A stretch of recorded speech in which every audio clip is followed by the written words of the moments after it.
Alright everyone, you guys should be using this video to go along with the notes that the sub gave you today. So let's go ahead and look at the warm-up together first. We're going to be kind of talking about solving by square roots today, but it's going to involve vertex form. So we want to review vertex form a little bit. So if you remember, vertex form is when you have it in the form y equals a times the quantity x minus h squared and then a plus k on the outside. And if you remember that h and k gives you the vertex. So it's the opposite of the sign that you see with h, and then you keep the same sign for what you see for k on the outside. A, if you remember, A tells you the same thing that it's always told you. It tells you if the quadratic opens up or down. Right? So it opens up if it's positive, it opens down if it's negative. It also tells you if it's narrower or skinnier or wider than that parent function, based on if its value is, the absolute value of that number, if that's bigger or smaller than 1. So why don't you go ahead, pause the video, and see if you can remember what the vertex is for each function, and then tell whether it opens up or down for numbers 1 through 4, and then go ahead and check back with me once you're done. So number 1, the vertex that you should have had was -5 and then +8. And this one opens down because you have -2 for your A value. Number 2, the vertex is 3, -18. And then it opens up because the A value is 9. Number 3, the vertex you should have there is 5, -2. This one also opens down because of the -3 A value. And then number 4 is -4, -4. It's hard to see it, but you have an A value here. It's just a 1, so since that's positive, this one opens up. So we are going to use the process of solving square roots again today, but it's using this vertex form. So if you remember, we said that you could use square roots when the quadratic was written in standard form. This is what we've already learned, what you already tested on. Standard form, and that's when there is no B value. Okay, so this is old news. We've seen that already. But we also can use square roots when the quadratic is written in vertex form. And this is what you haven't seen yet. So this is the new information that we're going to be going over in these notes. Feel free to pause them at any time. You know, take a minute, try problems on your own, and then come back and check with me to make sure that you're doing them correctly. So just like before, the first step is getting the squared quantity by itself first. And you're going to see what I mean here in just a bit. But the squared quantity, and it's not always going to be just a variable. It might be something that's in parentheses. Okay, so you're going to get the squared quantity by itself. Then you're going to find the positive and negative square roots of each side. Now typically at that point you'd be done with when it's in standard form without a B term. That would be pretty much your last step. But when it's in vertex form, you're still going to have one more step here in the middle where you're going to have to isolate the variable still. And then last but not least, we want to check solutions, and I always advise to check them back in the original formula or the original equation, because it's before anything has changed. It gives you the best chance of making sure that your actual answers are correct. So if you flip your paper over to the back, you're going to see those same quadratics that we already worked with on the front in the warm-up, but now we're going to solve those. We're going to actually find the zeros. So it's essentially we're finding those x-intercepts if we were to graph them. So here's what we're going to do. To solve by square roots or to find the zeros, we want to take that y that we have right here, and we're going to replace it with 0. So we're going to say 0 equals -2 times the quantity x plus 5 squared plus 8. And that's why it's called finding the zeros. It's when it's set equal to 0. So we're basically asking, when is y going to be 0? And we know y is 0 at the x-intercepts. So that's what we're looking for here. So step number 1 is to get the squared quantity by itself. That means this set of parentheses that's being squared, we want that isolated. Okay, and I'm going to write something off to the side. You don't have to write it on your paper, but if I were trying to solve, let's say this, 0 equals -2, let's say a squared plus 8. If you wanted to get the a by itself, the first thing you would do is subtract 8 from both sides. So we would get negative 8 equals negative 2a squared. And then we would divide both sides by negative 2. Right? So we would get 4 equals a squared. Well, we're going to follow those exact same steps that we did here. First we subtracted 8, then we divided by negative 2. We're going to follow those in that first problem. So we're going to subtract 8, so negative 8 equals negative 2 times the quantity x plus 5 squared. And then we're going to divide by that negative 2. And you're not allowed, some people might ask, you know, are you allowed to distribute that negative 2 into parentheses? And the answer is no, because you're actually squaring those parentheses eventually, which means you're changing the value of that negative 2. So we don't want to distribute the negative 2, we want to divide both sides by that negative 2. So what we're going to have is 4 equals the quantity x plus 5 squared. And now we can get into the next step where we actually square root both sides, because we want to isolate that x, and right now it's trapped in parentheses that are being squared. So we need to undo the square, and then we can get rid of the parentheses and move the 5 away.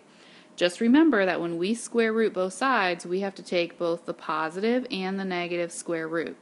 So I'm taking the positive and negative square root of 4, which is positive and negative 2. So positive or negative 2 equals, now the square root and the squaring cancel each other out, so we just have x plus 5. Now the last step is we want to isolate x. So that means that we're going to take away 5 from both sides. And I know this seems kind of weird, but what we have is positive or negative 2 minus 5. And what that means is x is going to have two different answers. One where we take positive 2 and subtract 5, and one where we take negative 2 and subtract 5. Positive 2 minus 5 is negative 3, and negative 2 minus 5 is negative 7. So our two answers on number 1 are negative 3 and negative 7. And like I said, last step, we always want to plug those in to make sure that they work. So if I plugged negative 3 in, I'd have negative 3 plus 5, which is 2, squared is 4, times negative 2 is negative 8, plus 8 would be 0. So we know negative 3 works. Negative 7 plus 5 is negative 2, and negative 2 squared is 4, times negative 2 is negative 8, plus 8 is 0. Okay, so why don't you go ahead, see if you can figure out what to do on number 2. I'm going to need some more room here just because I'm writing a little bit larger, so I'll do mine off to the side. Feel free to pause the video, try it on your own, and then come back and check it with me. So again, we want to set that equal to 0. So we would have 0 equals 9 times the quantity x minus 3 squared minus 18. So we're going to add 18 to both sides first. So 18 equals 9 times the quantity x minus 3 squared. We do not want to distribute that 9. Instead, we want to divide both sides by 9. So we get 2 equals x minus 3, the quantity squared. Now this gets a little bit more challenging when you square root both sides and the number that you square root isn't a perfect square. We're going to start to see some decimals, and that's okay. Just use your calculators to get that help. So we're going to square root both sides. We're going to take the positive and negative square root, which means on the right side we'd be left with x minus 3. And on the left side, it's positive and negative root 2. So that means we want to type that in our calculator. And when you do that, you get 1.41. Let's go ahead and just round to the nearest hundredth. So 1.41. So that means now I need to add 3 to both sides to isolate that x. So that means x equals our positive or negative 1.41 plus 3. So we're going to take the positive 1.41 and add 3, and we're going to take the negative 1.41 and add 3. So 1.41 plus 3, that means our first answer is x equals 4.41. And then when we do negative 1.41 plus 3, we get 1.59. Now these are approximate answers, so really instead of the equal sign I probably could have put that approximate sign. And it's going to be a little bit more challenging to plug something in that's an approximate answer back in to check, but your answer should be very, very close to 0 if you plug them back in. So that should work out. Go ahead, try the next one, see how you do, and then come back. So number 3, hopefully you gave it a shot on your own. We would have 0 equals negative 3 times the quantity x minus 5 squared minus 2. Add 2 to both sides, so 2 equals negative 3 times the quantity x minus 5 squared. We want to divide both sides by that negative 3. And if you notice, we have a squared quantity equaling a negative 2/3. And I can just leave it like that, negative 2/3. Because think about what your next step is. You're supposed to be square rooting both sides. Well, can you square root a negative number? Because that's what you're doing on the left side. The answer is no, we can't. So in this case, without going any further, I already know that there's no solution. That means if you were to graph that on Desmos or any by hand or whatever it is, it's a parabola, it opens down. I can see that from the A value. And think about that. Your vertex is 5, negative 2. 1, 2, 3, 4, 5. Negative 2 is down here, and it opens down. So it never crosses that x-axis. That's why there's no solution for number 3.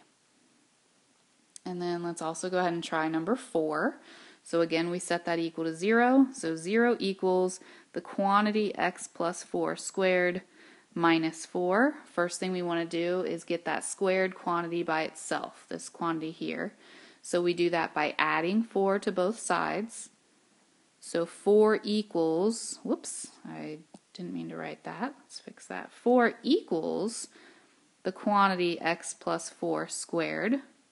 And now we can square root both sides, taking the positive and negative square root, which means positive or negative 2 equals x plus 4.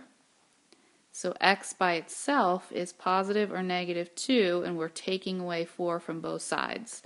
So that means if you have positive 2 minus 4, you get negative 2 for an answer. And if you have negative 2 minus 4, you get negative 6 for an answer. So your answers there are negative 2 and negative 6.